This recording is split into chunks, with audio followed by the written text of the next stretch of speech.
we're going to be looking at the correlation between the inverse function and the reciprocal function.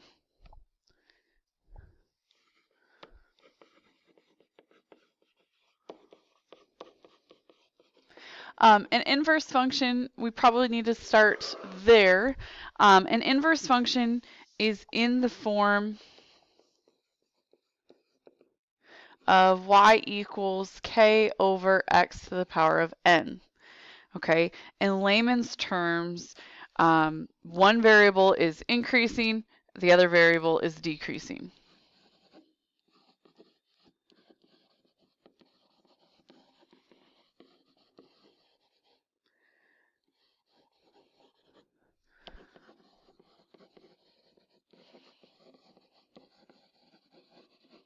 So with this being said, k is just a constant of variation, which means that it is some number. Okay, so it could be 4, it could be 3.5, it could be any type of number. It just needs to be a number to be in order to be a constant of variation. So an inverse function is in the form of y equals k over x to the power of n. So looking at this, we need to first look at, okay, how do you set problems up like this? How do you determine if you have an inverse based on a table? So for instance,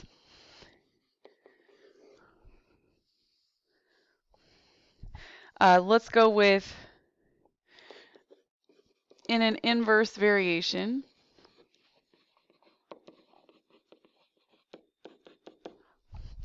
x equals 6 and y equals a half. What is the value of k? And then what happens when x is 15?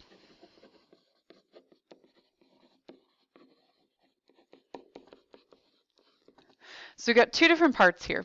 So if we're talking about an inverse variation, we know that we're in the form of y equals k over x to the power of n, where n is just some number as well. It could be 1, it could be 3, it could be a multitude of things.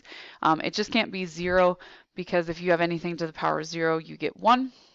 So using that first sentence, I'm going to use the 6 and the half and plug them into the respective spots. And from this, I'm going to solve for k. So I have a half equals k over 6. Since they didn't say anything about having that x to the power of 2 or a different power other than 1, we're going to leave it in this form. So I'm going to solve for k by multiplying both sides by that 6 so that I can get them to cancel out. So when I do that, k equals 3. Okay, what is the value of k? Check. So now I'm going to use that what is y when x equals 15. So I know that I'm in the form of y equals 3 over x, but I'm going to plug in that 15. Since this is a fraction of y equals 3 over 15, I'm going to just reduce that to 1/5. Okay, so you're going to use that information from your first sentence in order to calculate the value of your constant, a variation, and then that will give you how to solve for the second step. Now let's talk about if you have a table, because this one's pretty basic, pretty plug and chug, figure it out type of deal.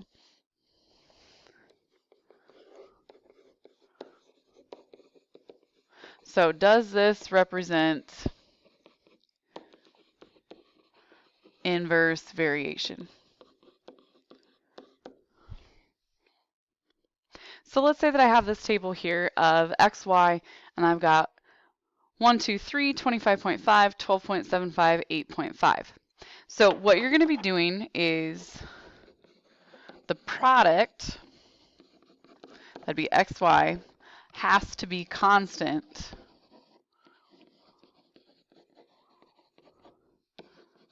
for inverse variation. So with that being said, I'm going to kind of use an extra thing here, an extra kind of table. So it says a product, so that means I'm multiplying. Well, 1 times 25.5 does in fact equal 25.5. 2 times 12.75, if I multiply that, it is 25.5. So if you get 25.5 for this next one, we will have inverse variation.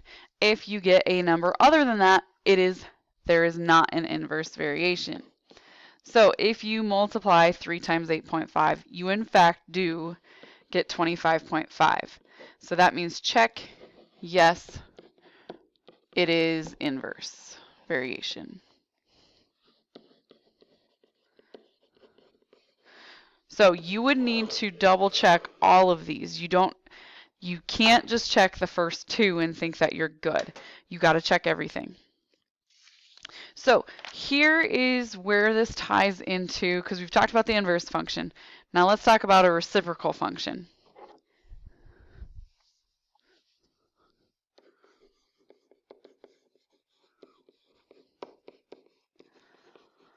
So a reciprocal function is in the form of y equals 1 over x. Okay, and it's a function, so that means that it's got special properties because it's a function. When we're looking at a function, we're normally talking about graphs and domain and range and that kind of information. So the next thing before we get to the graphing part of things I want to talk about is what's called an asymptote. An asymptote is a line that a graph approaches.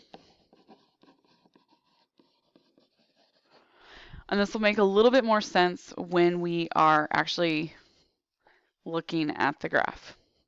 So I've already pulled up on Desmos a couple different graphs here. So the first one, this one here is the actual reciprocal function of 1 over x. So if we're looking at this, I can see here, as I'm approaching to the left, my graph is approaching y equals 0. This is a horizontal asymptote because as you're going to the left, what line is it approaching? I could have the same thing being said as I'm approaching the right. It is also a horizontal asymptote because it is approaching a line. Horizontal because obviously it looks like a horizontal line. If you notice, this graph also has a vertical asymptote.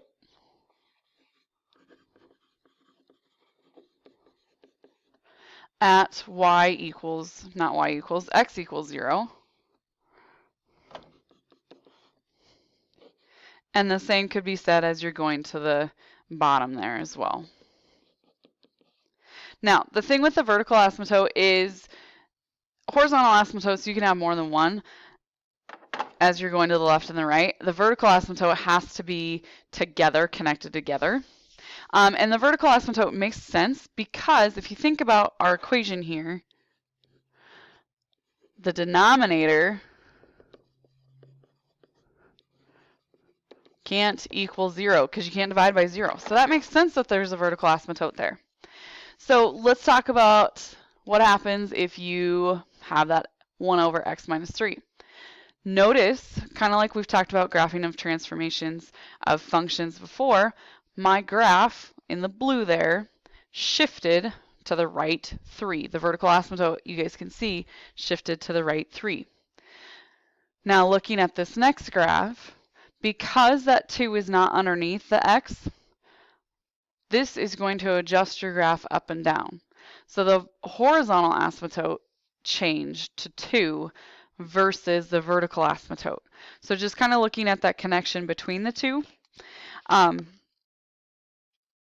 Looking at that, you're also going to have to talk about domain and range, which we've dealt with domain and range before. So this is just a little bit of review for our graphs. So that's our connections between inverse variation and reciprocal functions.